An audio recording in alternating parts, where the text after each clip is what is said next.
Então, vamos falar um pouco sobre doença cardíaca isquêmica estável.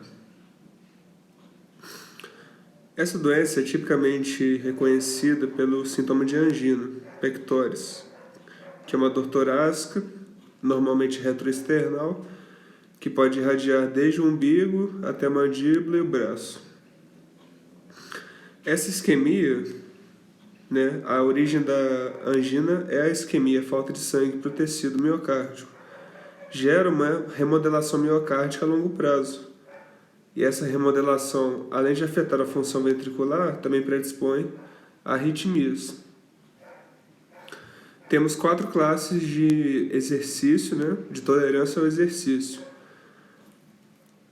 Desde uma angina de esforço intenso até a angina de repouso, ou impossibilidade de fazer exercício devido à angina. As primeiras classes são mais estáveis e as classes mais avançadas são mais instáveis, mais propensas a uma síndrome coronária aguda. O prognóstico com base no teste de esforço, com eletrocardiograma, mais escala anginosa. Outros fatores que podem incluir no prognóstico é a idade, sexo, função ventricular e anatomia coronariana. As causas precipitantes de angina são algumas: febre, tireotoxicose, anemia grave, taquicardia, hipoglicemia, dor, hipoxemia, feocromocitoma, que é quando tem catecolaminas no exame de urina, e policitemia, quando existe uma insuficiência cardíaca direita, gerando hipercelularidade em busca do oxigênio, Essa é a policitemia. Todas essas causas vão influenciar aí na precipitação da crise de angina, que tem 2 classes clássicas, A angina de oferta e a de consumo. A de oferta é uma origem vascular, oferta do sangue, e o consumo é cardíaco. A angina de oferta, então, vascular, vai ser como? Um trombo de plaquetas e leucócitos produzindo serotonina e tromboxana A2, substâncias que geram vasoconstrição. Ao mesmo tempo, o dano endotelial da trombose gera falta de óxido nítrico e adenosina, substâncias que são vasodilatadoras. A angina de consumo, por sua vez, é desencadeada por exercício e estresse.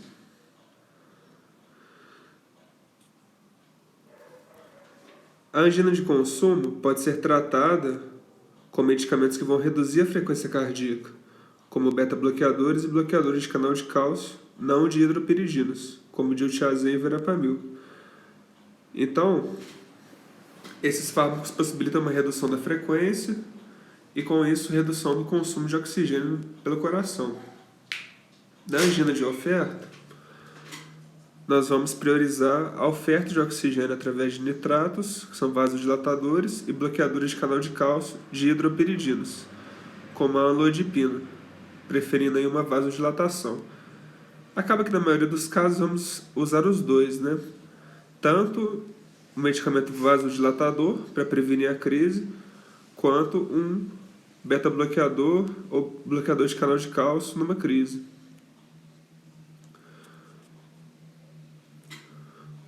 Outras causas não ateroscleróticas de isquemia: anormalidades congênitas das artérias coronárias, vasoespasmo, arterite coronária, induzida por radiação.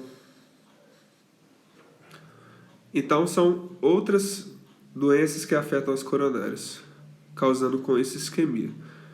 E existem causas não isquêmicas de dor do estilo angina, como doença da válvula aórtica e cardiomiopatia, seja hipertrófica, seja dilatada. Essas doenças cardíacas vão assimilar essa mesma angina. Geralmente, a angina é aliviada dentro de minutos em repouso ou com o uso de nitroglicerina sublingual. Aí a gente faz o diagnóstico. Uma angina que persiste por mais de 15 minutos provavelmente representa síndrome coronária aguda ou infarto de miocárdio. A angina geralmente demora 3 minutos, uma angina estável. Já a angina instável dura cerca de 15 minutos. Já os pacientes idosos, diabéticos, podem não apresentar uma angina específica, mas sim dispneia, redução da tolerância ao exercício, fadiga. Por isso a importância do teste de esforço. O eletrocardiograma vai se identificar através de uma descida do segmento ST, que era para estar na linha de base, ele desce, e uma inversão de onda T, em relação ao QRS. Isso também acontece na hipertrofia ventricular, devido à hipertensão de longa data, doença valvular cardíaca, anormalidades eletrolíticas e uso de antiarrítmicos. Então, o ECG pode detectar várias doenças com o mesmo exame. Por isso, tem que ter uma investigação mais ampla, né? No sangue, procuramos a proteína C reativa ultrassensível e o peptídeo natriurético encefálico, que vão nos fornecer riscos de evento cardiovascular futuro. O teste lipídico clássico, colesterol total, HDL, LDL, triglicéridos, e podemos usar ainda a eletroforese de LDL e lipoproteína A. Na avaliação protrombótica, podemos contar o fibrinogênio, as plaquetas, o dímero D, e a gente vai saber o grau de instabilidade dessa placa, né? A probabilidade tanto dela crescer quanto de causar uma síndrome coronária aguda.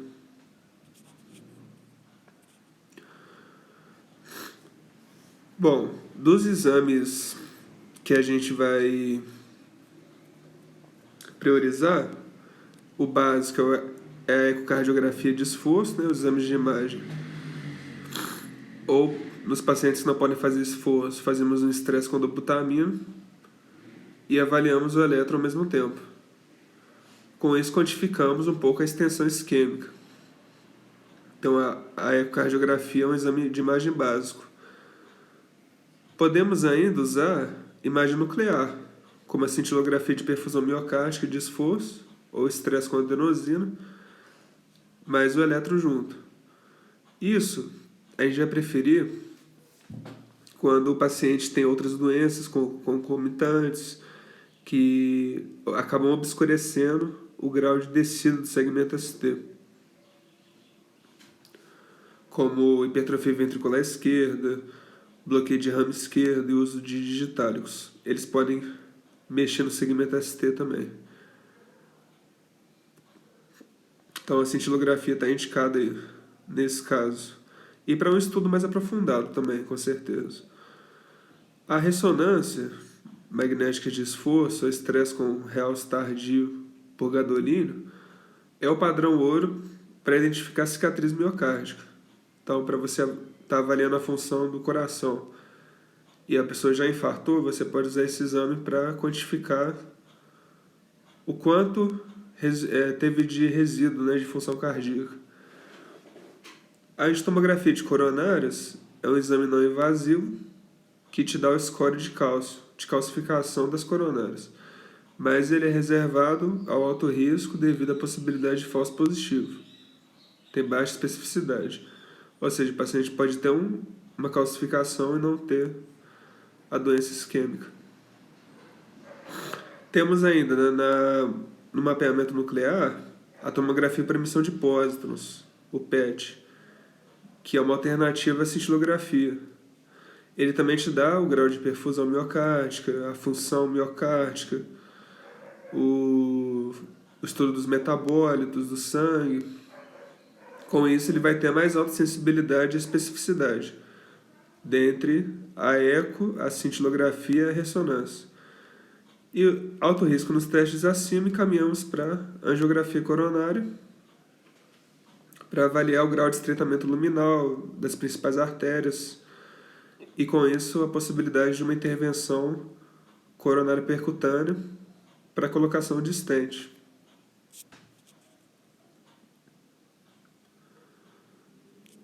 O diagnóstico diferencial: temos a doença do esôfago, que pode causar angina, assemelhar-se à angina, né? Costocondrite, radiculopatia cervical, hipertensão pulmonar, tromboembolismo pulmonar, pleurite, pericardite aguda, dissecção aórtica. Então, o diagnóstico diferencial é amplo. O prognóstico, nós temos a mortalidade em 5 anos variando de 7% a 41%, conforme o comprometimento uni-, bi ou triarterial e grau de estreitamento luminal, baseado aí na angiografia, né? Então, o paciente pode ter uma sobrevida boa de 5 anos ou ter baixa chance de sobreviver em 5 anos se ele tiver um comprometimento muito extenso. Mas na maioria dos casos acaba que é uma doença que você vai levando por muitos anos. O prognóstico também é feito com base no índice do teste ergométrico. Você vai ter o peso da duração do exercício em minutos, peso positivo, e vai tirar dessa duração do exercício a depressão do segmento ST em milímetros, com peso 5, e a escala anginose de 0 a 2, com peso 4. Se o paciente tiver um valor positivo, provavelmente ele é baixo, médio risco. Se ele tiver um valor negativo, ele já é de mais alto risco. O alto risco, então, vai ser aquele que deu um índice de alto risco no teste ergométrico, aquele que tem uma insuficiência cardíaca mais avançada e o que tem um grande defeito de perfusão miocárdica induzida por exercício no exame de imagem. Assim que vai se configurar o alto risco. Então, qual que vai ser a terapia modificadora da doença? Os antiplaquetários, hipolipemiantes, inibidores do sistema renina-angiotensina-aldosterona, principalmente IECA. E tratar os fatores de risco: tabagismo, colesterol alto, hipertensão, diabetes. Então, dos antiplaquetários, o básico vai ser o ácido acetilsalicílico, de 100 a 300 mg por dia. Esse é o que mais reduz o risco de eventos coronários. O clopidogrel, ele tem uma dose de ataque e de manutenção, né? Então o benefício vai ser maior durante uma síndrome coronária aguda, que eu vou falar na próxima aula. Os nitratos ajudam na redução dos sintomas, como a nitroglicerina sublingual na crise e isosorbida na profilaxia. Temos que instituir um intervalo livre diário de 12 horas devido ao risco de tolerância do fármaco. O IECA, principalmente se há diabetes ou disfunção do ventrículo esquerdo.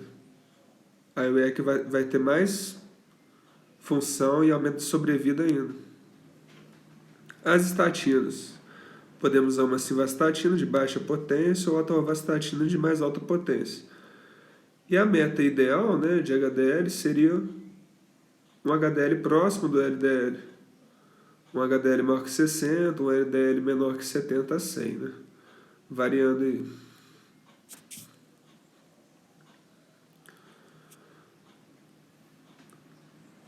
Se o tratamento medicamentoso otimizado não resultar em muitos efeitos e o paciente vir a ter um evento cardíaco com base na isquemia, aí a gente vai acabar lançando mão de uma intervenção mais radical, né? No infarto, a intervenção coronária percutânea vai acabar sendo quase que uma rotina, né? Se estiver disponível, depois da angiografia coronária. Então você aproveita que fez a angiografia coronária e já faz a intervenção coronária percutânea. Mas acaba que fica mais reservado nos casos eleitos, né? E não na emergência. Já nos casos eleitos, reservamos para doença do tronco esquerdo, triarterial ou multiarterial com insuficiência cardíaca. A outra vantagem da ICP é a possibilidade de colocar um stent que é eluidor de fármaco, anticoagulante.